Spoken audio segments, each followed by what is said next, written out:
Welcome to Moss Marketing Mondays, aka the M3 Podcast.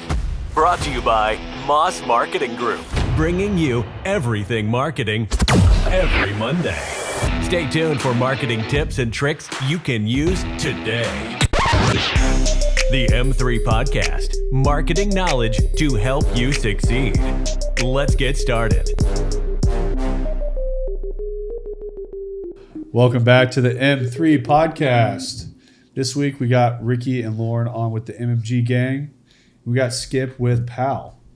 So appreciate you being here today. Yeah, thanks for having me. So our paths have just actually recently crossed, and we have a mutual friend, Larry. Larry, that's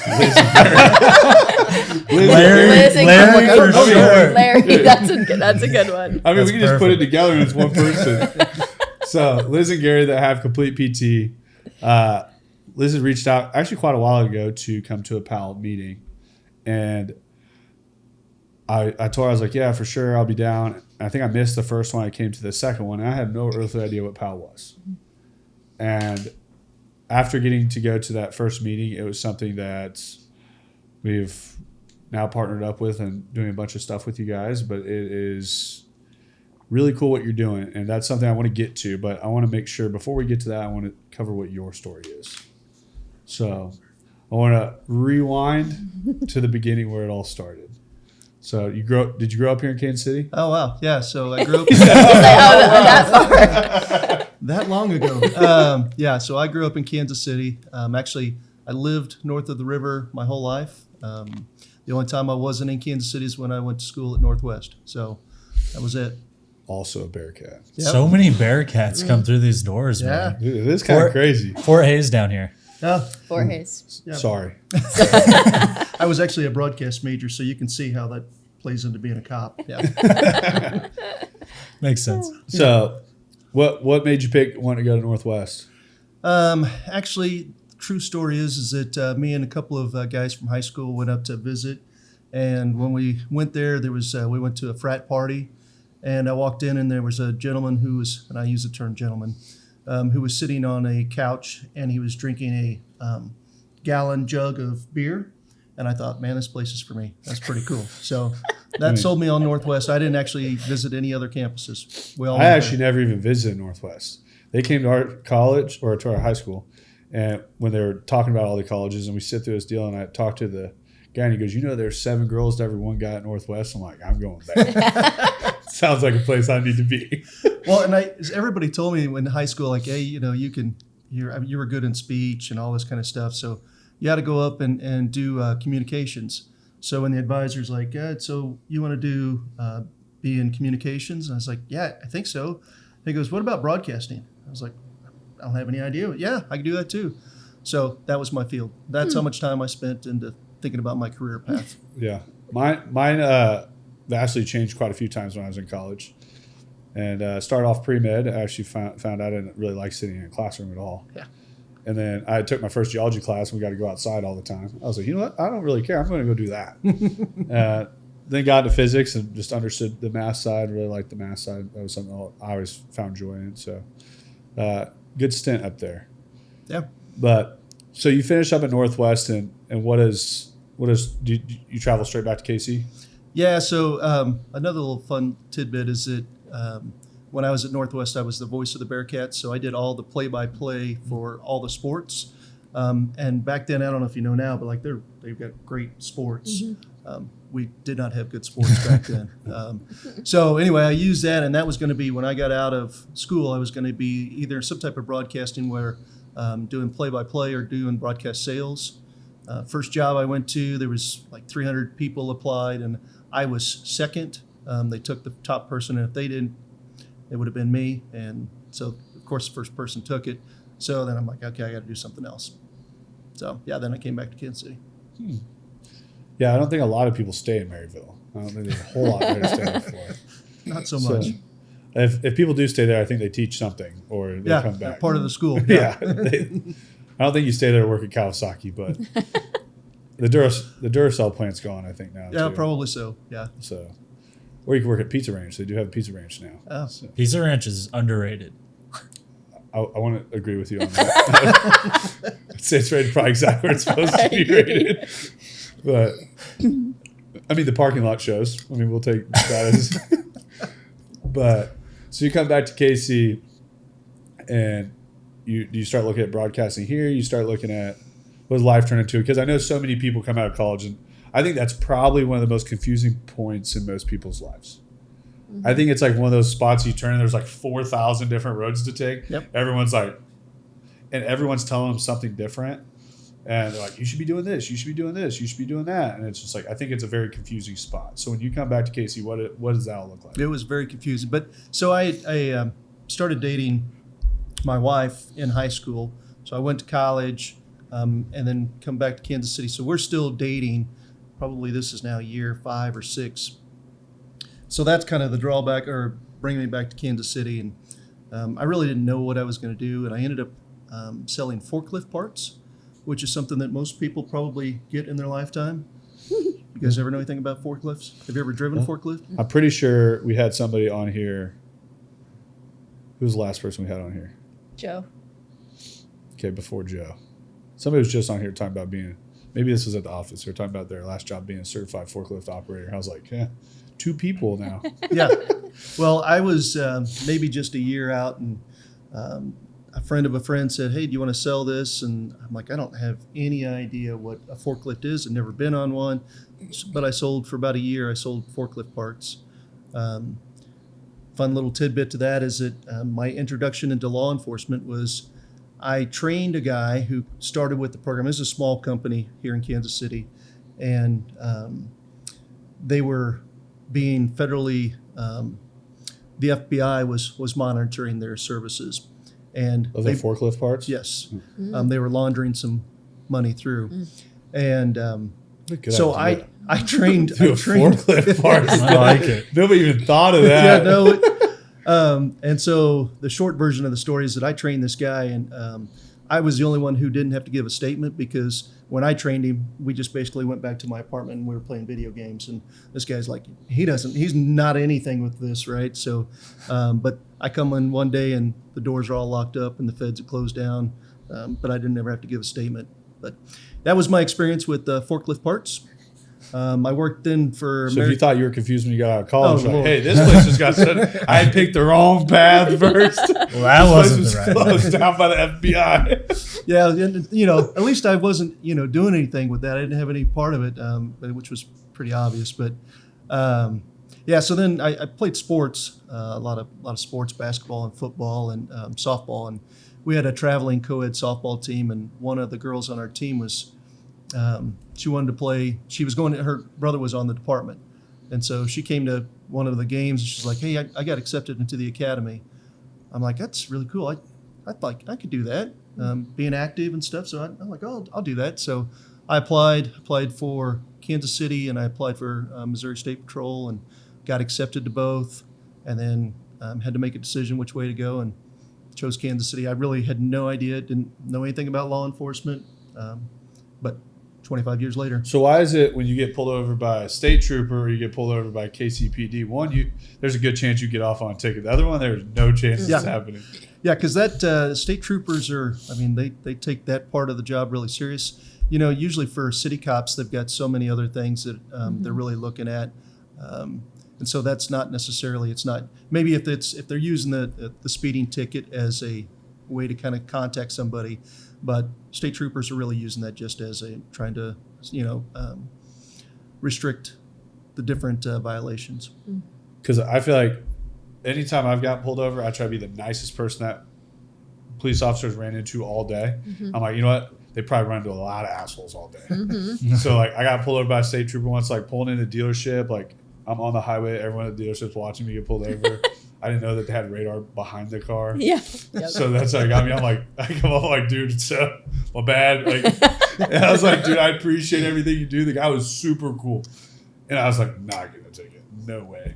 Dude walks back up and hands me a ticket. He's like, have a great day, man. He's like, I appreciate how kind you were. I was like, you're an asshole. I was like, but no, it's, once again, I think people do not appreciate what you guys do and have done on protecting and anybody that wants to say something, there's going to be a point where they have to call 911. Then they want your services. Yeah. And I still know if I get pulled over speeding or something, I'm still in the wrong. It is what it is. But Yeah, but you don't think that in the moment, because I mean, I still, when I'm driving down the road and I see a cop behind me, I'm like, what are they doing? You know, like, leave me alone. Right? Yeah. most of the time now, I'm like, dude, my tags are like up to date. Like, leave me alone. Like, I just got passed by a dude that has a tip tag. He's 2 years old. Go get him. Yeah, exactly.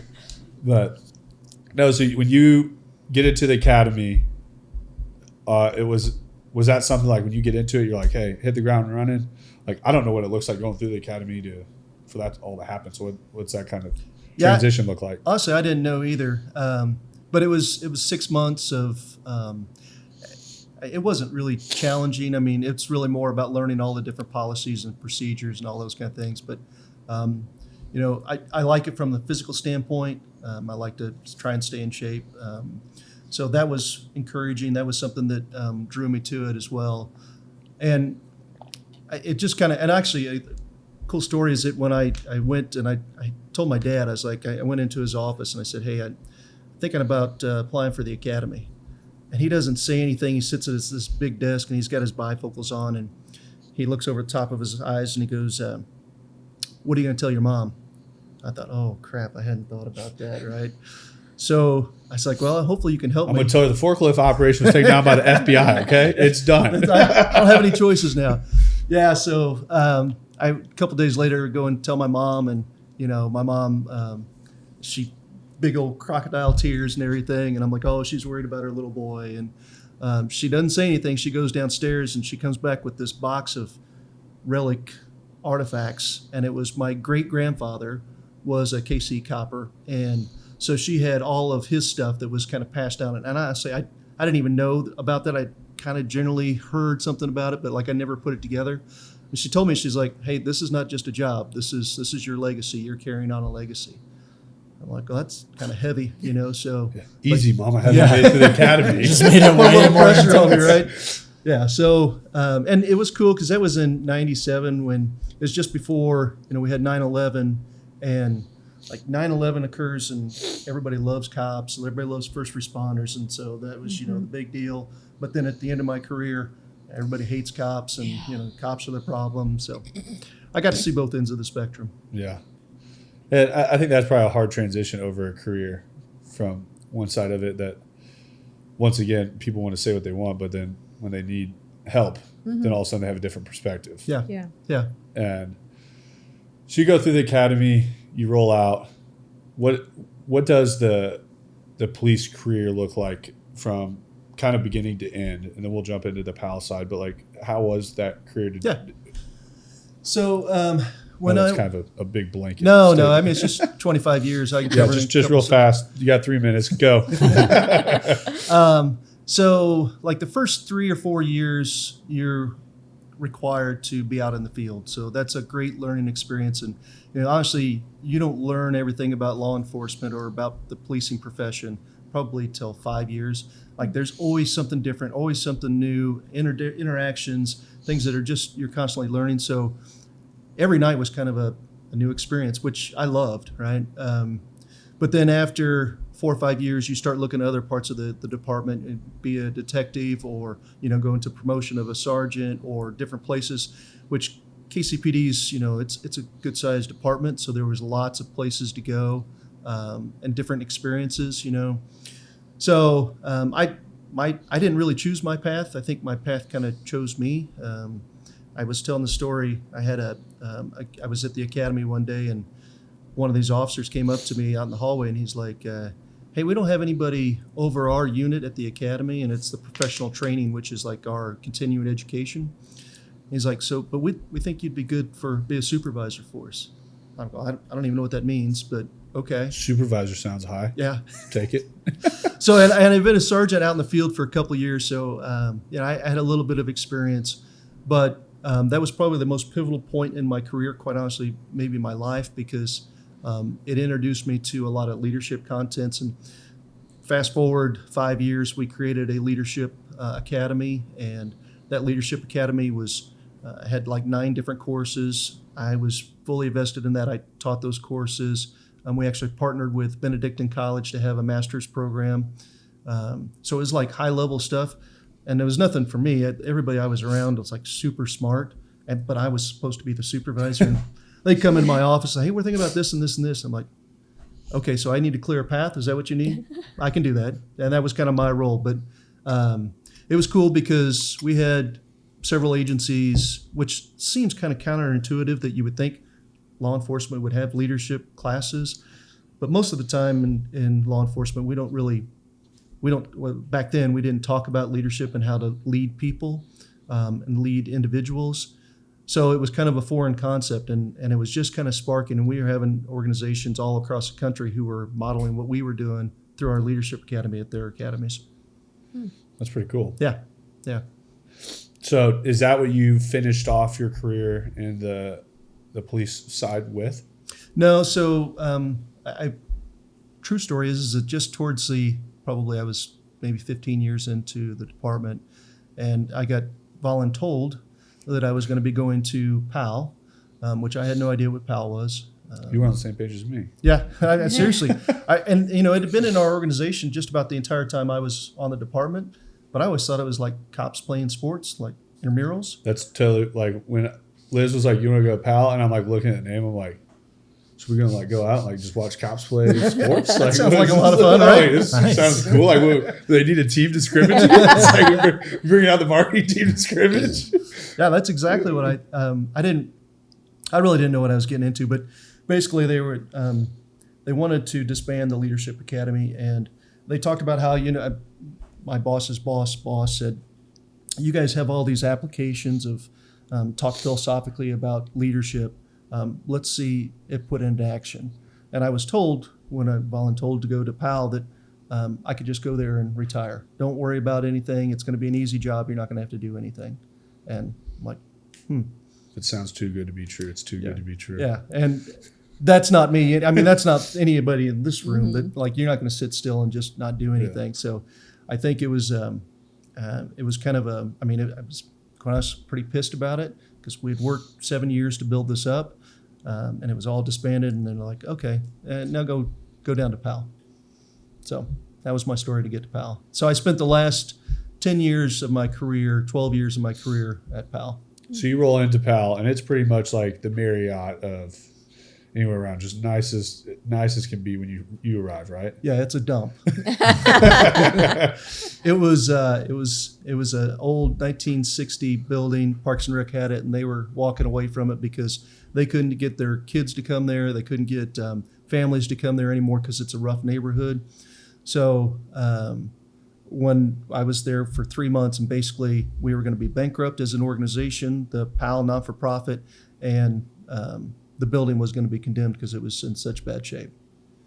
Yeah, I saw some photos in the beginning. It looked a little rough. Yeah, it's a rough. Yeah, does not sound like a great situation to hop into. No, I didn't know any better. But it's easy to get like emotionally charged about it because you get to talk to the kids and see the kids in their environment. And you're like, okay, I need to do something to help here. And that's the problem with you're talking about getting down and being involved is that it's hard not to get more involved and just want to do more, So that was my draw. And fortunately for me, I think, I had a path that kind of led me to a lot of great people, people who are my mentors and some of my best friends now, but I sit on our board and really kind of rallied around this crisis that we were in and kind of really pivoted and changed the entire organization. So when you arrived at PAL, were there kids coming there already? Yeah. And so like we probably had, and at that time we actually had 8 officers, 2 sergeants and a captain. That was their full-time. With the way the building looked in the beginning? Yeah. So there was a lot of dedication from the department, which is, that's their role is they provide the officers and the resources. But the not-for-profit side actually is responsible for the building and all the programming, that kind of stuff.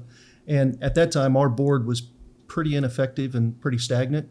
So when you came, did they pretty much just do boxing and basketball? We actually had a lot of different sports. So I feel like that whole outdoor area where the field is and all that stuff, that was like... Yeah, that wasn't there, yeah.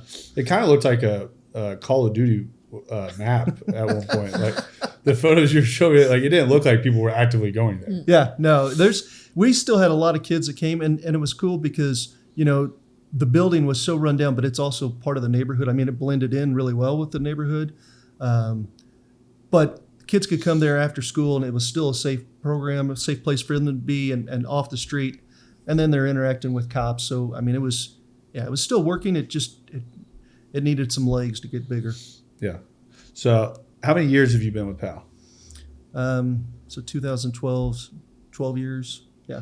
So in the 12 years you start there, and it is, when you first come in, what's like the first order of business that you start thinking like, okay, this is what I need to start handling? Or was it just like, okay, there's like 5,000 things that need to be handled? Or like, how did you navigate what was going to be done and what would help the kids best, quickest? Yeah. Maybe?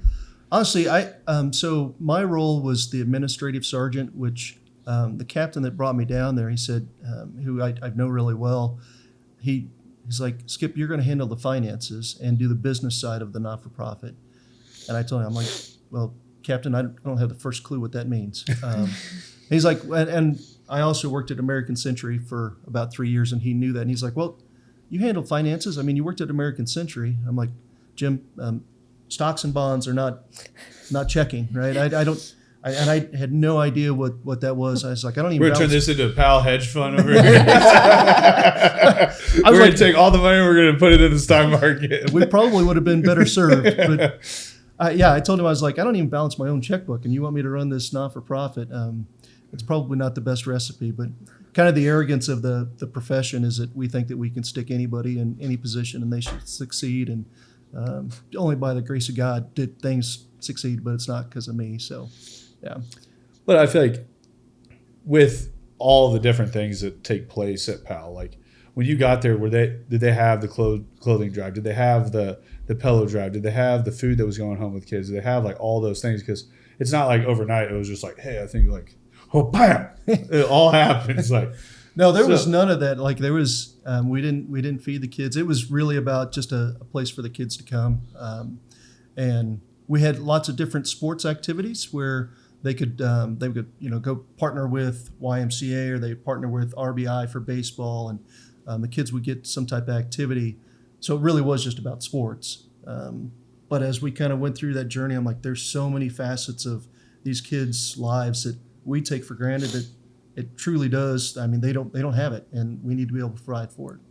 Yeah, and like now you guys have like a full computer lab. You guys have was like that room downstairs, like where we meet. It was like counseling. Like you were talking about, just having like a quiet space for them to sit and like read, and then having like the outdoor garden and everything, and seeing pictures of like the garden being done and like them getting to help with these projects. I know a big project for you was getting the field put in. So how did you get that field put in? Because you were telling me all the numbers one day, I was like making it work, and I was like, that's some finesse to make that happen. Yeah. So we actually had, when I first went down there, we got a grant from the Kansas City Chiefs and the NFL for $100,000 to put in a football field. And unfortunately for us, like that field was so bad, and it was in such it tailored off. It was going to need much more than $100,000 to put in a football field. So with every project that we did, and Christine, our board president, I grew up with her, know her my whole life. She's a fire starter, and she's quite honestly the backbone of our organization.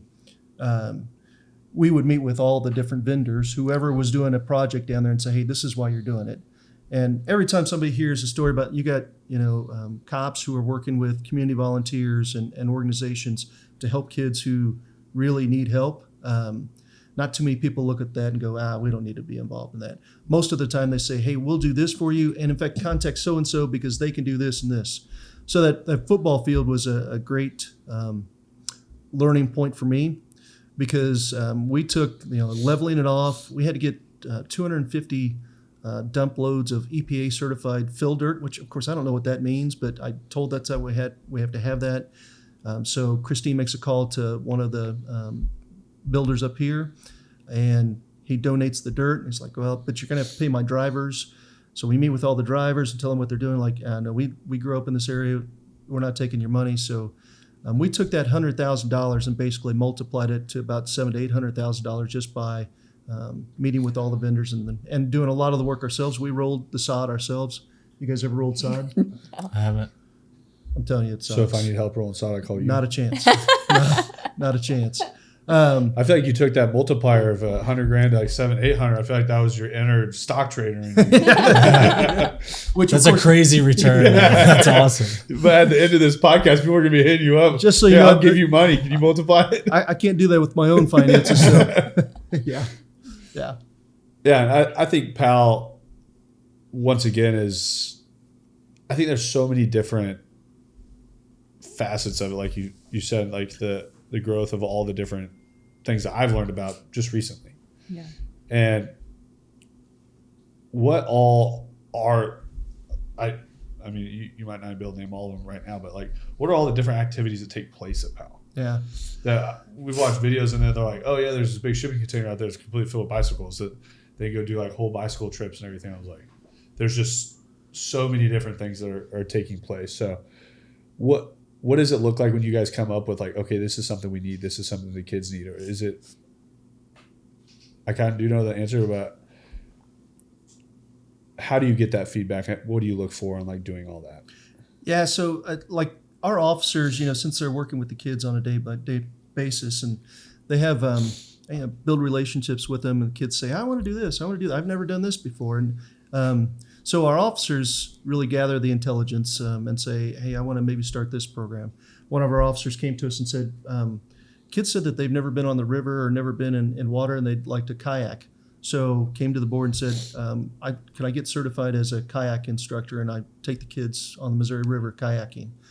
I'm like, what? Another one was that we had somebody wanted to do archery. And so officer learned how to do archery, taught the kids how to do archery. And I'm like, you're going to teach these inner city kids to shoot bows and arrows? I mean, it's kind of a bizarre thing, but it's really cool. Like, so the short answer to that is that like anything that the kids have an interest in, we try and capitalize on, because look, when I see the kids who are from a law enforcement perspective, I know that the kids who are committing crimes, hurting each other, all the violence that we have right now is because they don't have a value in life. They don't think past tomorrow.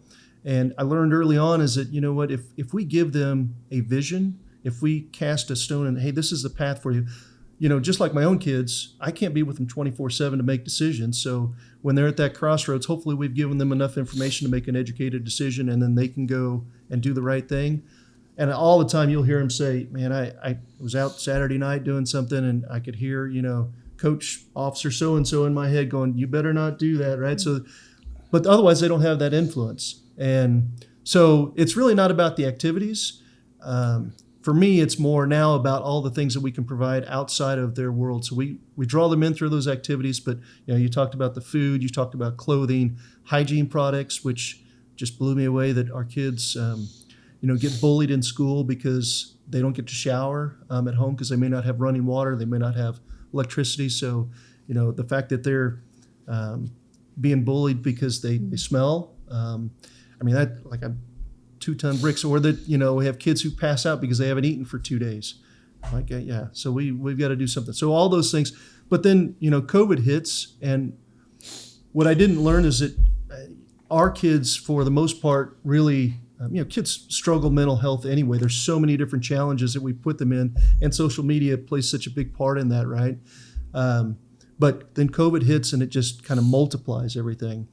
And we decided that we needed to do something deeper, and we've got our child life specialist, which is that room you're talking about, our wellness and resiliency room, where I butchered that. it was pretty close. The room by where we meet at. That one. I knew what you meant. Yeah. So and she teaches the kids like coping and resiliency skills, because I'm a geek about the brain and brain science, but like the brain, it's developing all the time, especially at that age, and it can't develop if it's in crisis, if it's under stress. Well, they live in a stressful environment, so their brain never really develops. So when you understand that, there's no reason. It makes perfect sense why we have the poverty cycles and we have the violence cycles, because nobody's seen or they don't know anything other than that, right? Mm-hmm. So we provide those skills for the kids so that when they're in that moment, they can stop, take a deep breath, do some type of exercise so that they can self-regulate, and then that engages their prefrontal cortex so that they're actually thinking with the front or the thinking part of their brain, and it makes a big difference for them, right? So that's where I get kind of charged about helping the kids thinking about like not just getting through today, but we're going to get you through the next 10, 15 years. Yeah, and I think those are a lot of life skills that, I mean, I think just schools in general need to be better about teaching. And I think a lot of times human beings in general aren't great about thinking about 6 months from now or 12 months. Yeah. Most people live in today and only today, and they make very emotional, rash decisions all the time, and they don't think things through, and they don't think about consequences. I feel like you've been following me around. Do I? I know. I was listening when you were talking to all the kids. I'm like, yes, sir. Like, but no, I think it does mean a lot more than just activities. And I know that you came to the office, and I was trying to explain it to the office, and like I said, I was butchering it pretty well on explaining. I was like, we'll have Skip come by. He'll do a much better job. I was like, and you came by and you spoke to the office and kind of went over why PAL and some of the success stories and the difference that it can make. I'm not going to say I didn't grow up like that. Like, and it's everyone wants to have some sob story that they have behind them. That it's like, I'm not going to say I didn't have a pillow. I didn't have to worry about eating. I grew up well. Yeah. I'll thank my parents for that all day long. But it's like, that doesn't mean I can't recognize that there are people out there that aren't well off. Mm-hmm. And I think that there's a lot of people that they kind of just want to put blinders onto it, that's not that far away from where we're at. Mm-hmm. Yeah. And I think being down there, it kind of opened my eyes. It humbled me a little bit on just kind of where my focus and direction is all the time. That's like, okay, we can take a little bit of time out of what we do to make a really big difference over here. Mm-hmm. Huge difference. Yeah. This connection has been awesome for us. But like even hearing you say that, I made me think about, one of the first years, maybe even the first year we were down there, and we were going to the kids' houses, doing like checks on them, making sure that they're doing their homework and stuff. And hey, where do you guys sleep? Oh, right there on the floor. You don't have a bed? I'm like, I've never slept on a bed. I'm like, oh my God, really? So we partnered with a local Hilton, and they provided beds that we got to give to our kids. And I mean, like the things that we just kind of take for granted that everybody has access to, our kids really don't have that. So yeah, it is. It's very humbling. And I think the craziest part is like that's in our backyard. Yeah. How long a drive is that from our office?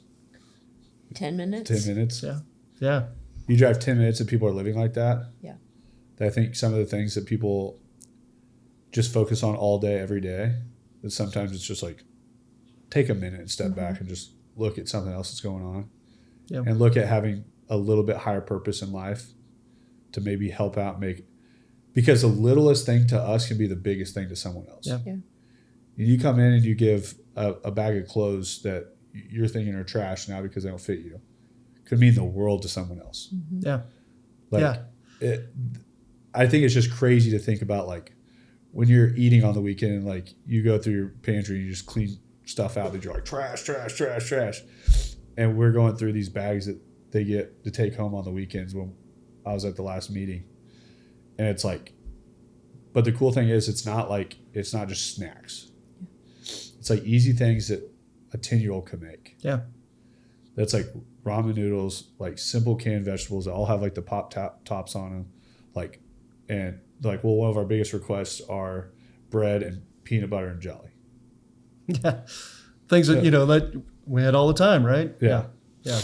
But, and I think it's crazy that it starts all from some athletics with police officers helping out with inner city kids. Yeah. And kind of what it's like grown into. So I will say this too, is that I mean, it's pretty easy on the surface to see the connection and how good the organization and that it's, beneficial. But for me, being in law enforcement and spending most of my career thinking about these kinds of things is that, we, as cops, we come into just like, nurses, everybody else, the idea, okay, why'd you want to do that? Well, to help other people, right? But what's interesting is that in law enforcement, you start to see the worst of society, and it's easy to get a kind of a cynical, jaded view. And you've heard me talk about this before, but it's really critical for me to articulate how it's a nasty trap, a slippery slope for officers to go down a dark path because they start to see that that's the way their world is. But what PAL organically does is it helps the officers to see the kids in their environment, and then it makes sense as why they do the things that they do. And I don't have to condone the behavior, but if I understand it, then I can be part of the solution, right? And so PAL organically helps officers, and I mean like crusty officers who've been on for 25, 30 years, who have a cynical and just hate life, go down to PAL, and then they get to see the kids, and it's like, this is why I want to become a cop, is to help this generation right here. And so it really does start to turn that, it's a paradigm shift for them. And so it's a win-win. And I talk to police chiefs. I mean, I get to travel and talk to people all over the world about this organization. And the fact is that while it's great for the kids and it's great for the families and the communities and the volunteers, but it's just as important for our officers because we lose sight of that along the way. Yeah. And I think, I don't know, when I first came there the first time, I didn't really understand how many kids came there. Yeah. I'm sitting there thinking, I'm like, oh, it's going to be like 15, 20 kids. And they're like, oh, yeah, kids are coming shortly. And like, you have all this food lined out. I'm like, that looks like it's going to feed a lot of people. All of a sudden, these kids just start coming in by groves. I'm like, there's 100 plus kids here. Like, they're everywhere. Yeah. But it's like, and they get there and it's like these huge like groups of kids are like get together, like different age groups from like probably 6, 7, 8-year-olds, like all the way up to like high schoolers. And there's like a weightlifting area and like people are all around and it's just like kind of moving in like perfect harmony that at first I was like, how many people do you have to have run this thing? Yeah. Yeah. And all of a sudden that everyone's like, there's one officer downstairs training all these like, they're like, we have a boxing program. Like, kind of sounds like a disaster. I'm like, let's put a bunch of inner city kids in a boxing program. And so I'm sitting there in my head trying to run that through. And I'm like, how does that go? And you go down there and it is like just seamless. Like these kids are training. Yeah. But you guys also, on the PAL side, you guys get into, they actually get to go compete, right? Yeah. On all these different athletics, correct? Yeah. So how does that, like, who do they compete against? Like, what does that look like? Yeah, so that's it's unique to the sport, right? So like for our boxers, they will go to different boxing shows, whether it's local or St. Louis or Omaha. So they'll get to compete outside of our gym. But like for our soccer or for our football, we would host those events at the center, and we would partner with local agencies, Wyandotte County or the Northland Suburban. Our kids played in the Northland Suburban, which was kind of fun. I don't know if you know anything about that, but like that's an intense, good football structure, and our kids have never played football in their lives. Some of them really great athletes, but they don't have any skills in football. But so we got destroyed most of the time. But I mean, and baseball, softball, same thing. As our kids have never picked up a glove or know how to throw. So really starting with the basics. But again, it's just kind of showing them that, hey, you can do this, and building up that self-confidence, because our kids in general suck with that, and it's it's a challenge. But our kids in particular at PAL really struggle with self-confidence. So anything that we can do to build that up a couple of pegs, that's good for us. Yeah. Lauren, what was your kind of thought process when Skip first came to the office? It was very similar to what you said earlier about not fully understanding that is literally in our backyard. I grew up in a small town in Kansas, population like 4,500, and we had like the like social class. It was usually just like middle or like lower middle, and so we had like the kids that wore like the hand-me-down clothes to school, but we didn't see anything under that, I would say.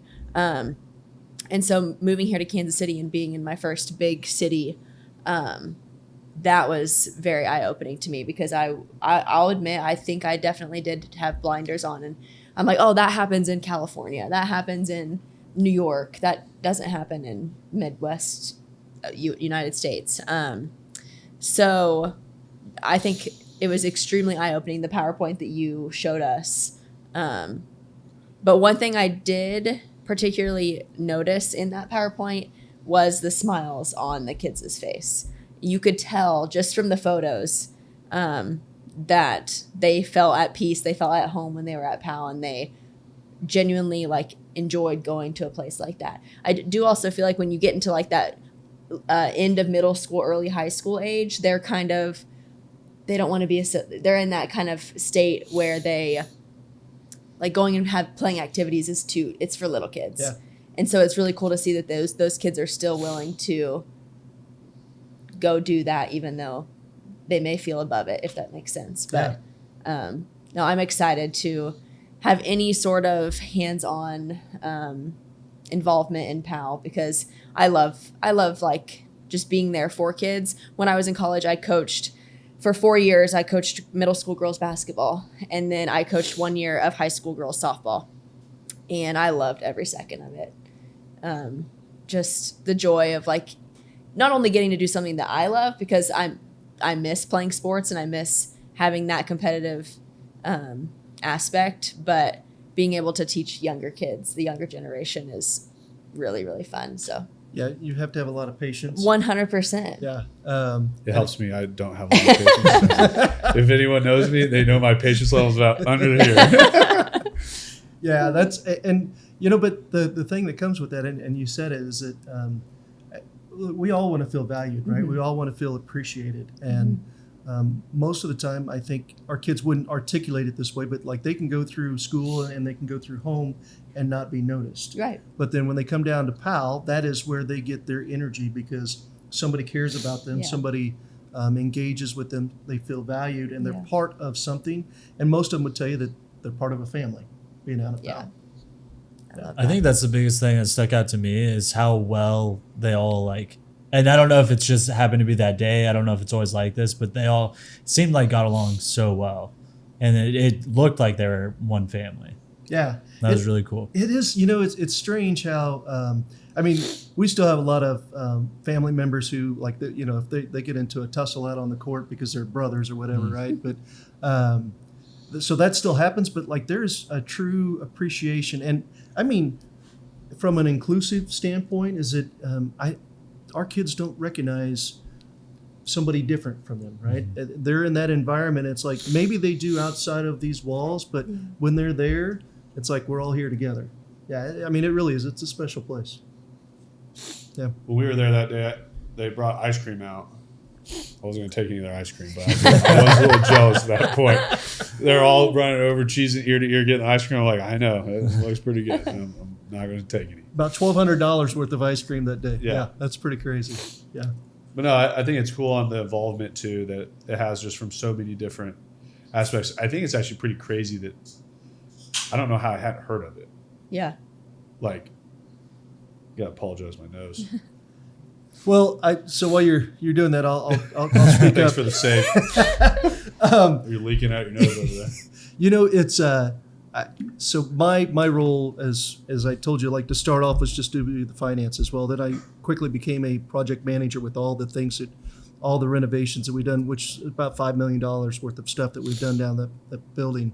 It no longer looks like Call of Duty Warman. Yeah. Yeah. It actually looks like a cool place to It go, does. right? But like I'm not a project manager. I don't know how to do any of that stuff. Somebody might be hitting you up after this. Yeah, If no. you do that 100 to 700 thing, I think you have something But there. you keep saying that. I'm not I'll going to make sure I'm going to keep emphasizing it on here. Skip, you keep saying you don't know how to do stuff, but it sounds like you're doing a lot of stuff. No, you know I what? think you really downplayed it. What I'm good at is putting the right people on the bus. You know, surround myself around. My dad always said, "Put yourself in a good situation." You know, surround yourself around good people. Good things will happen. But what he didn't say about that is that because it forces you to you have to do more. When you got people around you raising the bar, you have to do more. And to your point about like the whole marketing thing and how nobody's heard about it, well, that falls on me because that's one of my responsibilities, and it has. But like I numerous times we'll have an event, and one of my best friends is in the media unit at the police department, and I forget to tell him about it. I'm like, how does that, you know, because you get so buried into all the other stuff. So again, you guys being able to bring something that I don't have the experience or the knowledge of, that's what makes me look like I know what I'm doing, but I really don't.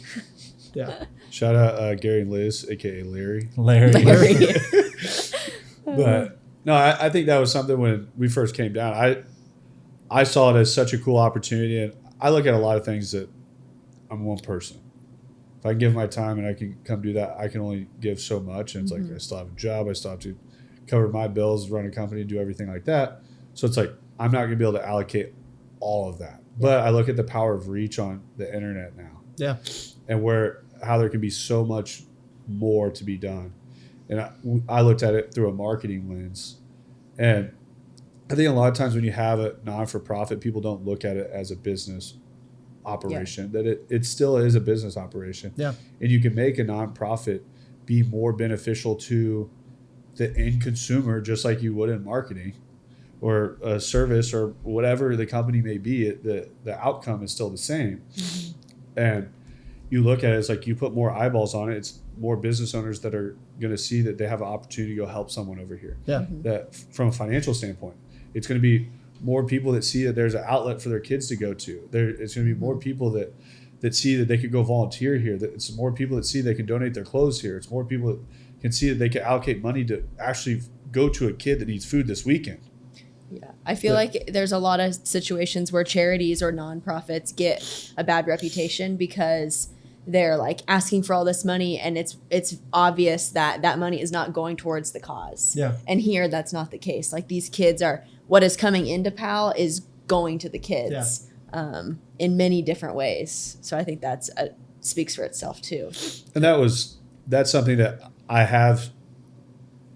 put up a little bit of a guard after college, because in college I was the head coach of the Special Olympics the whole time I was there. I was in a special ed major, nothing like. I was the only person that was participating every single week that had actually nothing to do in that field of work. I actually just truly enjoyed doing it. Yeah. You want to talk about the most positive people that I ran into every single week?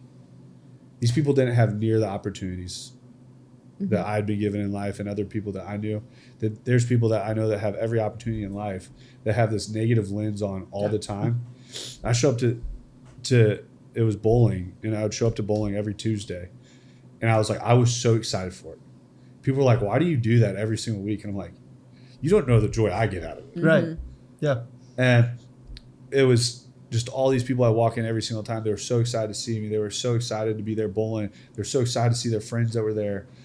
And so I came home, I told my dad what I was doing, and he's like, he goes, "How much you want to donate?" So dealership starts putting a substantial amount of money into the Special Olympics, and it goes into St. Joe.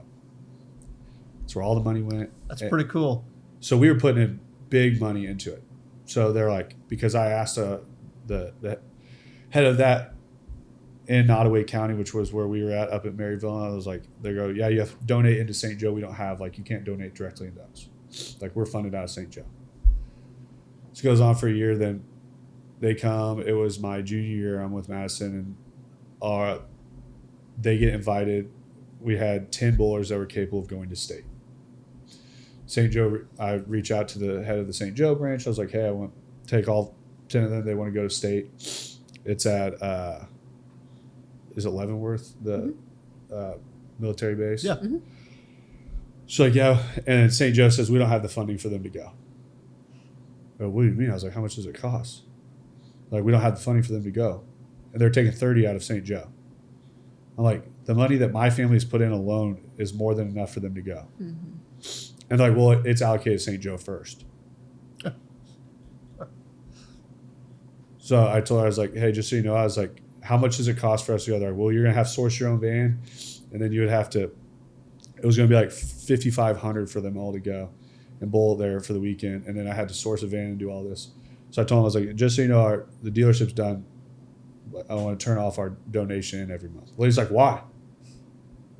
I go, "Because that's not actually helping out the people that I'm helping every single week." Right. I put it in because that's where it had to go to get to these people. And there's all these people on salary out of St. Joe and everything that were getting paid for this. And I'm like, so I told him, I was like, "I want to turn that off." And I was like, "And I'll get them all there myself."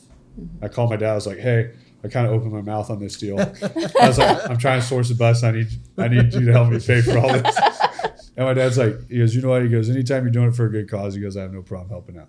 So we paid their way for all of them. And because I was taking male, which once again I didn't know what I was doing. So they're like, oh, if you're taking females, you have to have a female chaperone. Yeah. And I was like, Madison, you're going on a trip. You're going on a trip with me to go to the Special Olympics bowling state. And she's like, what? And she knew it was something I did all the time. And it was, I remember in the Walmart parking lot, these people showing up, and these are 30-year-old, anywhere from 15 to 40-year-old people with Down syndrome, special needs, things like that. And they're showing up, dropping them off with a suitcase and a bag of meds. And they're like, see you later. And I'm like, I was like, I'm not qualified for this. And I sat on this bus. We go to the first gas station, and like in the bathrooms, I'm like, what did I get myself into? But it was one of the most fun weekends. Yeah. But just how that all like took place put a really bad taste in my mouth. That the people that really needed it weren't getting it. Mm-hmm. That it was not their fault that the money wasn't allocated their direction. It had nothing to do with them. And I thought putting money in would make it to where when they had an opportunity like that arise, that the money would be there to do it. Yeah. To where it's like when I got out of college, I kind of put up these like walls that I was like, I struggle with it, which it's not fair, but it's something that I saw what Powell was doing, and I kind of came in and like weighed all my, personally, I kind of weighed all of it. I was like, I like what I'm seeing. I like what's being done here. And it's something I want to invest my time into and invest more into, like make a difference. Okay. It's great. And so like that story hits really home because the first time I went down to Powell, I didn't realize how competitive youth dollars were. Like I know youth sports, right? But like organizations who are similar to us, they get money because the kids are in seats. They get money from the state or from whatever. And like, we're not about that. We don't care about, I mean, it's not about funding for us. But we also want to be able to do something. And so if we can partner, that'd be great. But for us, it's about the kids. And I mean, it truly has been and always will be about the kids. And so anything that we can do for them to be able to provide for them, and it's not going to be, we don't have any agendas, and we don't have any place for that. That's because I'm not into that political scene. I hate that. And so, Powell's perfect for that because that's not what we're about. Yeah. Yeah. I think sometimes I feel like in the nonprofit space, a lot of times the actual purpose gets lost. Yeah. And it's hard to watch sometimes. And I've figured out pretty quickly on how to read through that, on where the dollars are going, and look at it as a business, and you can figure it out pretty fast. And it was, once again, there's a lot of people that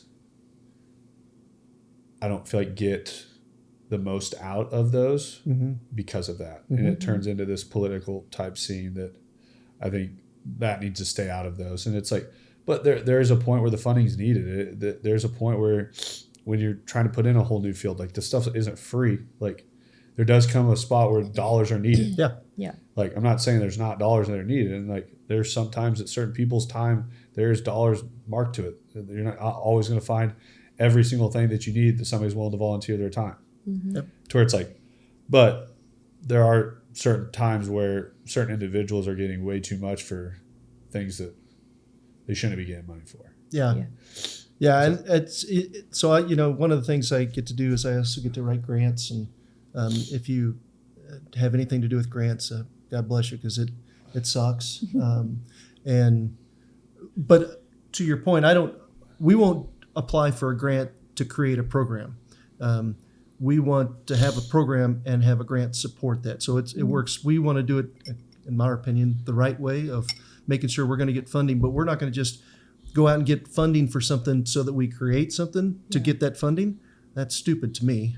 So everything that we do, there's a purpose for it, and the purpose is aligned with our mission. So, and honestly, it's pretty easy because at the end of the day, if it's, you always say it's for the kids, it's for the kids. So, and if it's for the kids, it works out, then we're on track. Yeah. Where do you see Powell in the next 5 years? It's hard to say because look, there's a lot of good programs for youth, and we're different and we're unique in the fact that we have officers working with the kids, and then they build those relationships, and we help to break down the barriers in the community, right? I don't want to water that down. And so a long way of saying is that we don't have enough officers out on the street now just to protect the city, let alone have them dedicated to PAL. So you say 5 years, like it's going to take us 5 years as an organization just for KCPD to recoup what we've lost over the years, last few years, in just staffing.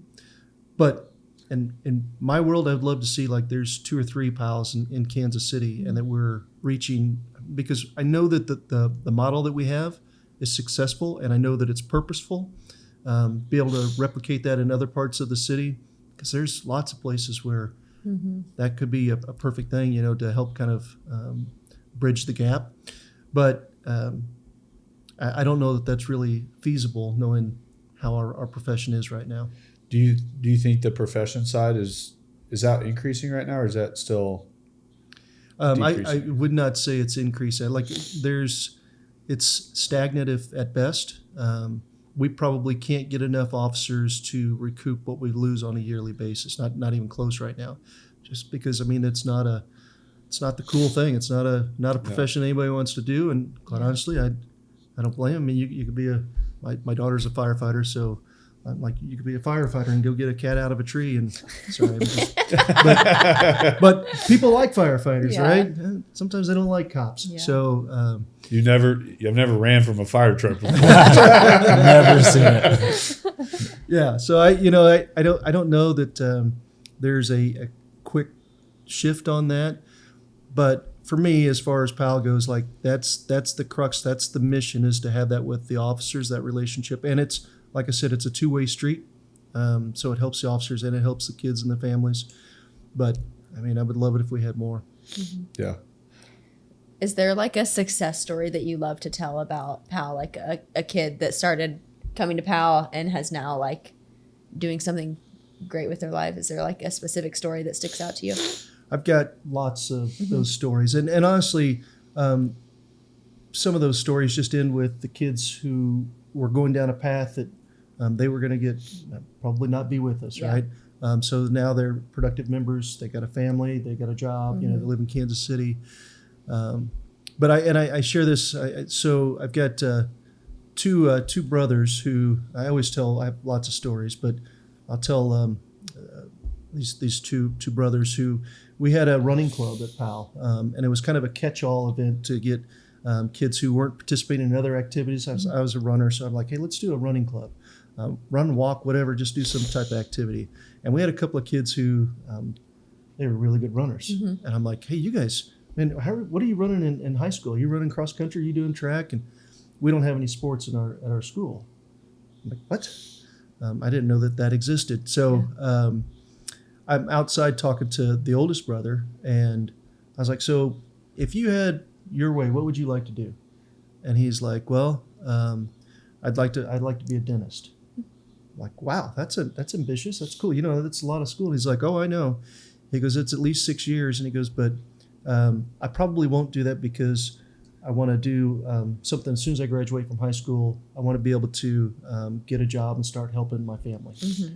And I'm like, wow, that's a little bit different than my growing up, right? Yeah. To which his younger brother's like, yeah, and I probably will drop out of high school so that I can get a job and help my family. I'm like, okay, so we come from different sides of the track. The cool story is that going now, this is probably, a really cool part for me was that I got them into a race. They got to actually run in a cross-country race at Ray Peck, and they were independent runners, so they weren't affiliated with the school. They'd never run cross-country before, but they trained, and my entire family went out there and was cheering them on. And so like my family gets very involved and knows the kids. But it was really cool because we're like, their family wasn't there. We were their family. So now the oldest boy is got a full ride to UMKC, and he is in dentistry school. Oh, wow.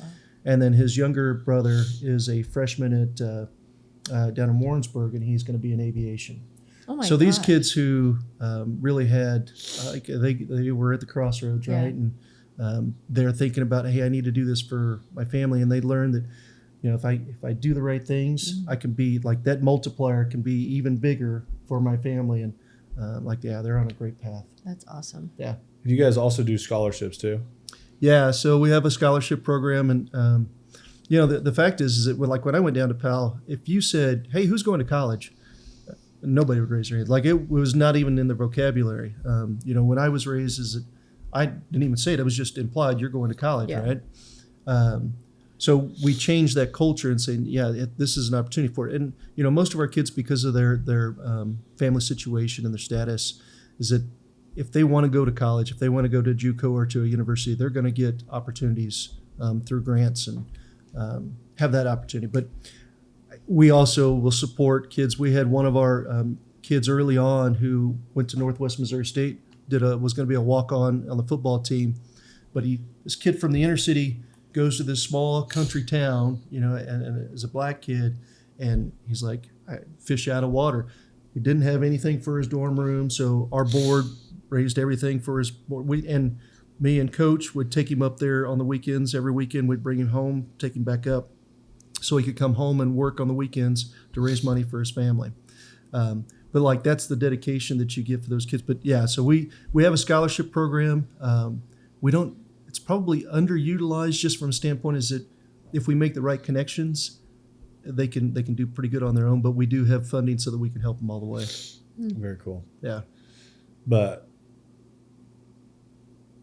I think you guys are doing a lot of really cool things at PAL, and I think it's something that's going to continue to increase. And I look at a 5-year vision of it all, of just what you guys are doing, that you're just going to keep opening up more and more doorways for these kids and giving them more and more opportunities, which I think that's something there alone, that they're not given these opportunities, and you guys are supplying them with those opportunities, which is really cool. Towards the end of each podcast, we always ask a question. If you could go back to your 20-year-old self, tell yourself one word of advice, what would it be? See, we keep this really loaded one at the end. Yeah, no kidding. We normally get this kind of moment of silence. Well, yeah, because the neurons are trying to fire and there's nothing there. I'm fascinated by folks at that age who have a giving heart, who want to be part of a not-for-profit, who want to do something, give back to the community. When I was 20, like that, I wasn't in my wheelhouse. I never even thought about it. But what I've learned from this experience, and it's very challenging and it's hard and it's also very rewarding. I wish I would have experienced that, and I probably got it through coaching, because I coached for so many years as well. Those interactions probably serve some purpose, but probably being more invested into an organization that is like PAL is probably what I would have told myself. Yeah, I think that the word I caught out of that was purpose. I think a lot of times people search a lifetime trying to find purpose, and I think most of the time they think it's going to be found in finances. It's going to be found in, I think a lot of times they look in the wrong places for purpose. Yeah. That I think there's a lot of purpose in helping out other people, and you just have to find those opportunities that are right for you. Mm-hmm. Wow, way to make my statement sound smart. That was really done. But it is something that I think there is a lot to having purpose in something. There's a lot to right. Having that people find happiness in those things, and it's once again it's things I've kind of had those ebb and flows in and out, where I've had them and where I haven't. But it's like when I do find those things, it makes a big difference for me. Yeah, I'm not speaking on everyone's behalf, but it's sometimes I watch people go kind of further in life until they kind of find that like, hey, this does make me a lot happier. I find more purpose in doing this for others, and so I think that's a huge word of advice. Yeah, that's great. Yeah. So, very, very excited for everything that we're going to be doing together. Very excited for PAL moving forward. Any final thoughts, Ricky, Lauren? Skip, any final thoughts? Well, I will say, and I've said it before, is that what you guys are able to do for us as an organization is something that should have been, 10 years ago. So I'm thrilled that we have somebody who knows what they're doing, who Who said gets. we knew what we were doing? It appears, but seriously, like I get so excited, and I tell people like how it makes, it gives me relief because I know that that's not my wheelhouse, and having somebody who does know what they're doing to be able to share our stories so that we can multiply the things that we are doing. That's truly exciting. So I'm thrilled for this partnership. Yeah, and too. So in the link comment, what do we call that section underneath here? Caption? Comments. The caption? Caption, and the caption below. Description. Whatever you want to call it. For sure. All those That things. little area below. There's a few things down There's there. a lot of stuff below this video, but we're gonna put links to all of PAL's social pages, their website, everything. If you're in Kansas City and you want to get involved, we'll put Skip's information in there too. Reach out, get involved, volunteer, get involved in something. Yeah. Help out someone else. There's too much shitty shit going on in the world. Do something good by others, and be the difference of making a positive change, not a negative change. Yeah. But thank you very much for coming on today. Very much appreciate it. Yeah, thanks for having me, man. This was awesome. It was. That's M3 Podcast. Peace. Thanks for listening to the M3 Podcast. Be sure to subscribe so you don't miss the next episode. Want to learn more? Check us out on Instagram at Moss Marketing Group, on Facebook at Moss Marketing 58, or on our website at mossmarketinggroup.com.